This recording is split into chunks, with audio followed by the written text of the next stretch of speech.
आपण पाहत आहात सत्याची बाजू मांडणारं हक्काचं न्यूज चॅनल M24 तास। नमस्कार, मी दिलीप होते। देशात आणि राज्यात सध्या पेरणीचे दिवस सुरू आहेत। बळीराजा शेतात घाम गाळत आहे, पण सांगली जिल्ह्यातील शेतकऱ्यांच्या नशिबी मात्र ऐन सुगीच्या दिवसात हक्काची जमीन वाचवण्यासाठी रस्त्यावर उतरण्याची वेळ आली आहे। सरकारचा महत्वाकांक्षी म्हटला जाणारा शक्तीपीठ महामार्ग आता सांगलीतील शेतकऱ्यांच्या गळ्याचा फास बनून पाहत आहे। हजारो एकर सुपीक जमीन या महामार्गात नष्ट होणार असल्याने शेतकरी आक्रमक झाले आहेत आणि आता हा लढा थेट मुंबईच्या आझाद मैदानावर पोहोचण्याच्या तयारीत आहे। पण धक्कादायक बाब म्हणजे ज्या नेत्यांना शेतकऱ्यांनी मोठ्या अपेक्षेने निवडून दिले, जे आमदार शेतकरी नेते म्हणून नावारूपाला आले, त्यांची नजर सध्या शेतकऱ्यांच्या जमिनीवर नाही तर जिल्हा मध्यवर्ती बँकेच्या नोकर भरतीवर लागली आहे। त्यामुळे संतप्त शेतकऱ्यांनी थेट सवाल केला आहे की जर ताकदीने जिल्हा बँकेची नोकर भरती बंद पाडता येते तर शेतकऱ्यांचे मरण ठरणारा हा शक्तीपीठ महामार्ग हे नेते का बंद पाडू शकत नाहीत? पाहूयात यावर आमचा हा विशेष रिपोर्ट।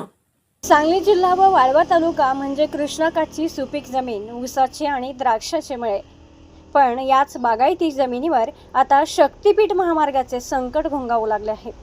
ऐन पेरणीच्या हंगामात जेव्हा शेतकऱ्याने शेतात असायला हवे, तेव्हा सांगलीचा शेतकरी आपली काळी आई वाचवण्यासाठी रस्त्यावर उतरला आहे। आंदोलनाची ही धग आता सांगलीपुरती मर्यादित राहिली नाही, तर शेतकरी थेट मुंबईच्या आझाद मैदानावर धरणे धरण्याच्या तयारीत आहेत।